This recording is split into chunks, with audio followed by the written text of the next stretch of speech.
Hey guys, Bill the Appraiser here with another episode of All About Appraisals. This one is a little bit like maybe kind of a sister video to one I did a while back. That was kind of, I think the title was something like OMG, the appraiser is coming, what am I going to do? And this is just Appraisal 101, process A to Z, get it all right here. So, and I've got some notes here, apologize, some bullet points. So, the whole process starts out when the homeowner has a need. The homeowner has a need, either they're going to refi or they're going to get a HELOC or, a line of credit, something. So that's where it all starts, with the homeowner having a need. Then the homeowner decides to contact their lender, their local bank, whoever it is they do business with. So they talk to them and they decide what's needed. And I say decide what's needed because the bank may decide on a desktop kind of appraisal is all they need. They may decide that just a drive-by is all they need. Or they may decide that a boots on the ground, 1004 full normal appraisal, interior, exterior inspection, photos, everything else is needed. So that's kind of where we're going with this video.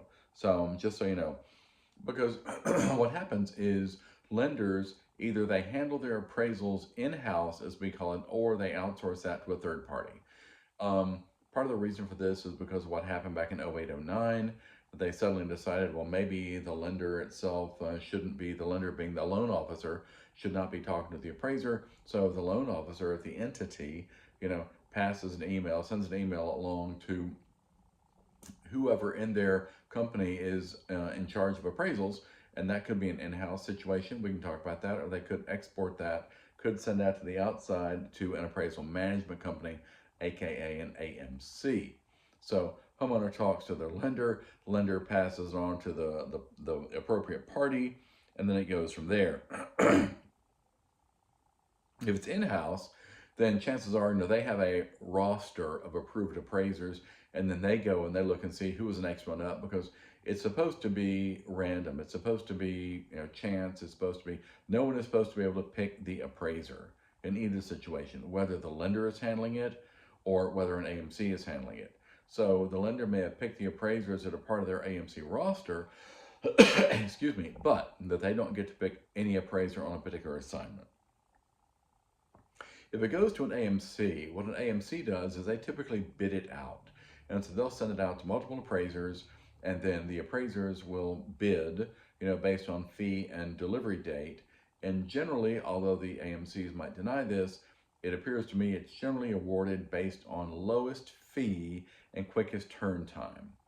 And so, unfortunately, the AMCs don't give a whole lot of credit to, the appraiser's past history. Do they have a good history? Are they a good appraiser? Are they just still barely hanging on, as far as being part of their roster? Maybe they've done bad appraisals in the past, but they're still on there. The AMC doesn't really seem to care. The AMC awards it for the most part, like I said, to whoever quotes the quickest turn time and the lowest fee. The assignment is eventually awarded to an appraiser, and then the lender AMC has pretty specific requirements, on how quickly they want the appraiser to contact the homeowner. I've seen a lot of these where I get, I accept an assignment from someone, some entity, and then within 24 hours I have an email saying, well, our requirements, state that you must contact the homeowner within 24 hours. And so, that may happen, that may not, in their eyes it should, but as a general rule, AMCs, appraisal management companies, want to, as we say in the South, have their cake and eat it too.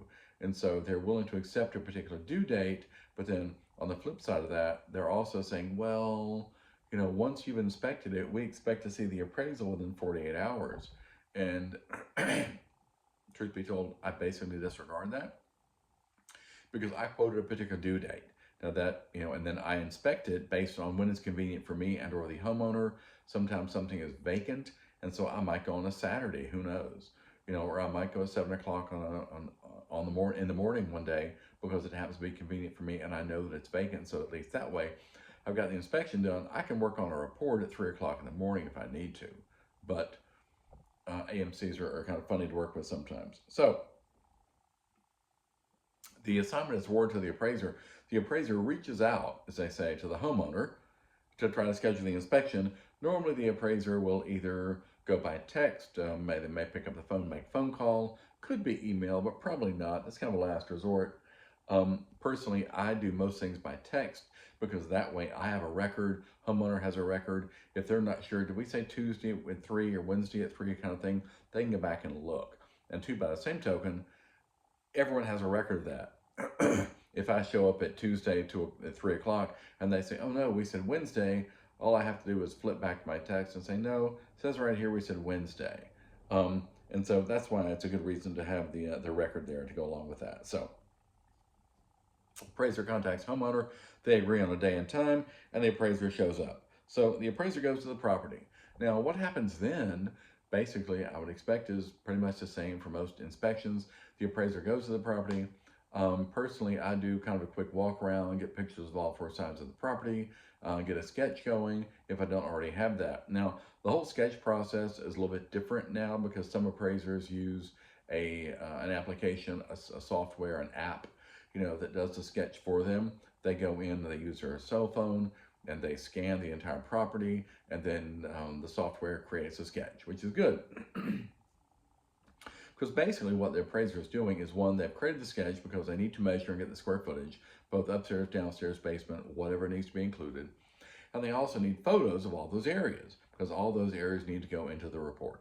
So, again, modern technology, a lot of appraisers historically have used kind of a clipboard, with a cheat sheet kind of thing where they're jotting down bits and pieces of information they're going to need to use in the report. And then by the same token, they go through and they take photos of everything. They talk to the homeowner and they ask questions like, what have you done lately? In the last 5 years since you've been here, new roof, new HVAC, new this, new that, paint, redo the kitchen, redo the bathrooms. The appraiser is trying to capture all that kind of information so they can be sure to include that in the report. And of course, the appraiser also needs photos of all the rooms. And so if the appraiser gets there and for some reason someone's still sleeping or they don't have access to some room, then either they need to get a photo of that from the homeowner or they need to come back and get the photo themselves because they really do need to be able to say they've seen every room in the house. So just looking at some of my notes here. So, after the inspection, the appraiser, that's kind of the quick and easy part of the whole process. And generally, depending on the size of the home, no more than 1 to 2 hours max, probably. And a lot of appraisers, sometimes they might go ahead and try to start looking up potential comparable sales before they've ever seen the property. And I have done that on occasion. And if something is in a very well-defined subdivision, and I think I'm pretty safe doing that, then sure, I'll go ahead and figure that out and grab photos while I'm there. It makes sense. On the other hand, if it's a property that for some reason I have almost no information about, then it really doesn't serve any purpose for the appraiser to try to go ahead and figure out what comparable sales they're going to use because they don't know what they're dealing with. I've seen properties where, maybe the square footage ranges online were from 1 to 5,000 square feet. Well, pretty hard to figure out what comparable sales you're going to use until you've seen the property, measure for yourself, and come up with a reasonable number for the square footage so you can use that. Same thing with acreage. Maybe various numbers are out there online, 1 acre to 10 acres. Well, that's going to change the comps that are used, no doubt about that. So, sorry, just looking at a few things here right quick. Don't want to slow down the process. Keeping in mind that the whole point of the appraiser is the impartial, unbiased, disinterested third party. No dog in the fight, no skin in the game. And so the appraiser really doesn't care or isn't supposed to care what something appraises at. Now, regardless of the fact that the contract price might be $500,000, if the comparable is pointing to $400,000, that's what the appraiser puts. The appraiser is under no obligation to try to hit a target.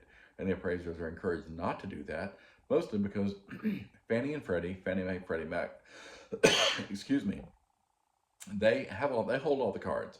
They know going into it really what sales the appraiser potentially ought to use for the assignment. And so when the appraiser submits a report, here's what happens. The appraiser turns the appraisal into the AMC or the lender, at which point I'm not sure if it gets run through Collateral Underwriter, which is Fannie Mae's portal. I'm not sure if it gets run through through Collateral Underwriter at that point, or if that doesn't happen until it goes to the lender. But in any case, the appraisal management company does their review. They send it to the lender. The lender does their review, which one or the other will entail running it through Collateral Underwriter, which is Fannie Mae's portal. And then it kicks out a risk report. And the risk report has a number from 1 to 5, 1 being the least, 5 being the most. they don't like to see it more than 2.5. The higher the risk score goes, the more questions they have. And a lot of those questions may have to do with why did you use the comparable sales that you used? Because again, they have access to all the information. So they will come back with a list of comparable sales that according to their information could have, should have potentially been thought of and used. And maybe they were, maybe they weren't.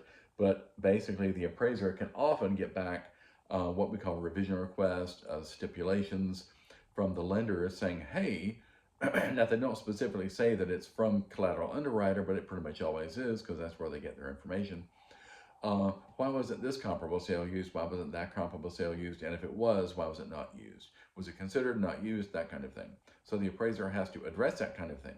So it behooves the appraiser to upfront use the comps that they know Fannie and Freddie would expect to be used, meaning the ones closest by, the ones in the subdivision, things like that. So the appraiser is not at liberty to pick and choose or cherry pick the comparable sales because, oh, I'm trying to hit a particular value. They have to use the sales that are there. So I'm just running into a couple of things right here and going over it. So, okay.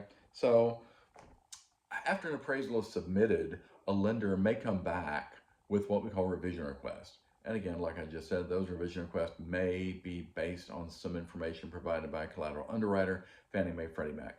In which case, they would submit that to the appraiser and say, hey, based on third-party information, this, that, and the other, and they would send that to the appraiser.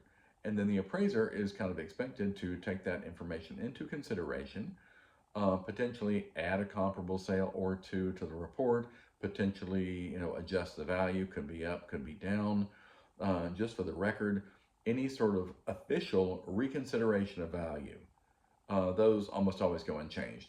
Now, I'm jumping ahead of myself a bit there because after the lender comes back to the appraiser for the revisions, then the appraiser submits a revised report that goes back to the lender, and then at that point likely goes on to the underwriter and eventually makes its way to the homeowner. But it is possible the homeowner might look at the report and say, oh no, well, the appraiser has only appraised my home at 425 and I know I'm worth every bit of 450 or whatever. And so then it's up to the homeowner, if there are agents involved, to come up with what we call a reconsideration of value information. That could be information that potentially the appraiser did not take into consideration, maybe improvements to the home that the appraiser didn't, it does not appear based on the submitted appraisal that the appraiser took into consideration, or maybe potential comparable sales that they feel like the appraiser should have considered, but apparently did not. And so then that is all pulled together on the lender end, the homeowner end, the agent end, and resubmitted to the appraiser and as a reconsideration of value. Then the appraiser takes that information and may or may not change the estimate of value. As I said, the vast majority of reconsideration of values go unchanged.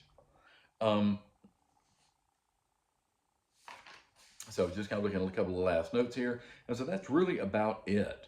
At that point, the appraiser submits their report, their final report, changed or not, back to the lender. The lender goes through the whole process, maybe back to underwriting, and then at that point it goes on to the lender.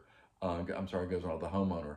And so then the homeowner says, okay, well, they didn't change the number based on the reconsideration of value. If there was one, they did change the number, great. As far as a reconsideration of value goes, I think that a lot of lenders maybe don't, they probably do that if they have to, just because that's part of the protocol, part of the process. But if the original estimate of value was enough for the homeowner to do what they want to do, even if the homeowner wants to pursue a reconsideration of value, the lender may not want to take the time to do it because it does take time, it takes extra effort. There is no additional fee for the most part because the appraiser is supposed to entertain a reconsideration of value at no extra charge. So the appraiser would resubmit their report if they did, or simply send back in an email saying, based on the information provided, no change to the initial report is felt warranted, and so the original estimate of value is upheld. And so that's kind of it. At that point, after that, then the homeowner is basically free, or should be free, to do what they want to do, whether the intended use originally was for a change of interest rate, refi, if it was a cash out refi, if it was a purchase type situation. And these are all lender related transactions. I really haven't touched much on the non-lender, although there are lots of reasons why homeowners would potentially ask an appraiser to do an appraisal on their home. Maybe they're looking for a pre-listing type value. Could be a divorce, could be a probate type situation where mama or daddy's passed away and they need an appraisal on the home. Could be a retroactive appraisal based on some period of time in the past when someone passed away. So, but that in a nutshell, and keep in mind this once again, I should have said at the beginning if I did not, this is not exhaustive. Okay, there are many facets, many scenarios here, so this is not an exhaustive, walk through how the appraisal process works. But I think it sheds some light. I think more than most people know, because very often I will contact a homeowner and one of the first questions they ask is, "Do you need to come in?" Well, yes, I need to come in. If it were a drive-by appraisal, I would not have contacted you at all. I would have simply driven by the property, gotten the photos I needed, created the report, and submitted it to the lender. Um, And so, yeah, homeowners ask lots of questions like that, and I won't go into the questions they ask. What I will say is if you have questions, by all means, leave them on the video, drop them down there. I'll get back to it. And if you haven't already, by all means, please hit like and subscribe. Helps the algorithm with YouTube. And if you have any ideas on future videos, please leave me that in the comments as well. And I will get on to the next video and see you then. Thanks much for tuning in. Have a great day. Cheers.